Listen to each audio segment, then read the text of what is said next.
কুমিল্লা নগরীর মোগলটুলি এলাকায় পুরাতন গোমতী নদীর তীরে অবস্থিত শাহ সুজা মসজিদ। এটি মোগল স্থাপত্যের এক অনন্য নিদর্শন। সম্রাট শাহজাহানের দ্বিতীয় ছেলে এবং বাংলার সুবেদার শাহ সুজার নামে ১৬৫৮ খ্রিস্টাব্দে এই মসজিদটি নির্মিত হয়েছিল। বাদশাহ আওরঙ্গজেবের ভাই শাহজাদা সুজার নাম অনুসারে এটি সুজা মসজিদ নামেই পরিচিত। ৩৬৪ বছরের প্রাচীন এই মসজিদটি দেখতে প্রতিদিনই কুমিল্লা মহানগরীর মোগলটুলি এলাকায় আসেন দেশ বিদেশের বহু শরণার্থী। মসজিদটিতে মোট ৩টি গম্বুজ রয়েছে, যার মধ্যে কেন্দ্রীয় গম্বুজটি পাশের দুটি গম্বুজের চেয়ে বড়। মসজিদটির ৪ কোণে ৪টি অষ্টকোণার বুরুজ রয়েছে, যেগুলোর উপরে ছোট গম্বুজ রয়েছে।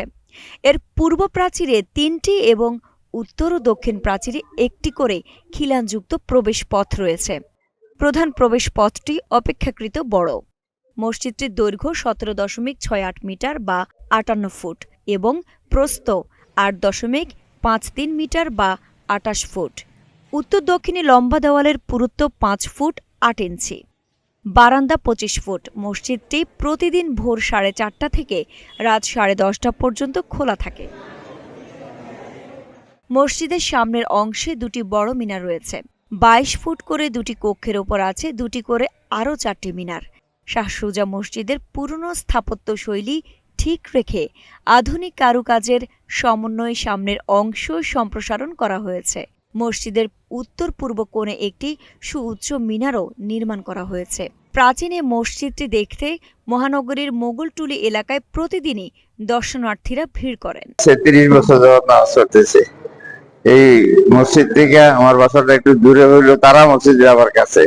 তারপর এই মসজিদে নামাজ পড়তে আমার খুব ভালো লাগে, সেজন্য এখানে আমি নামাজ পড়ি নিয়মিত। বিশেষ করে জুমা, শবে বরাত, শবে কদর সহ বিশেষ দিনগুলোই এখানে মুসল্লি ও দর্শনার্থীরা ভিড় জমান বেশি। তখন হুজুর আমাকে বলেছিলেন যে বাবা, এই মসজিদে যাও, এই মসজিদে আল্লাহর ওলিদের আসা যাওয়া আছে। আল্লাহ পাক তো এই পৃথিবীটা আল্লাহর ওলিদের মাধ্যমে চালান। তো কয় যে এই মসজিদে আল্লাহর ওলিদের আসা যাওয়া আছে, তুমি সাবধানে থাকবা। তো হযরতের কথা অনুযায়ী আমি অনেক আলামত এই মসজিদে আমি দেখছি। দূর দূরান্ত থেকে অনেক মানুষ আমাদের এখানে এই মসজিদে আসে।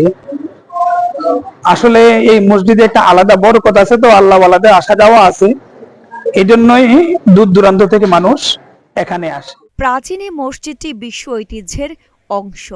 এলাকাবাসীর আপত্তির কারণে এটি প্রত্নতত্ত্ব অধিদপ্তরের আওতাভুক্ত হয়নি। ইহা সংরক্ষণের সরকারি ও বেসরকারি পর্যায়ে সকলের দায়িত্ব রয়েছে। এই মসজিদের অনেক সম্পত্তি এখন বেদখল ও অপব্যবহার হচ্ছে বলেই জানিয়েছে এলাকাবাসী। আইরিন হাসান, নাগরিক প্রতিদিন।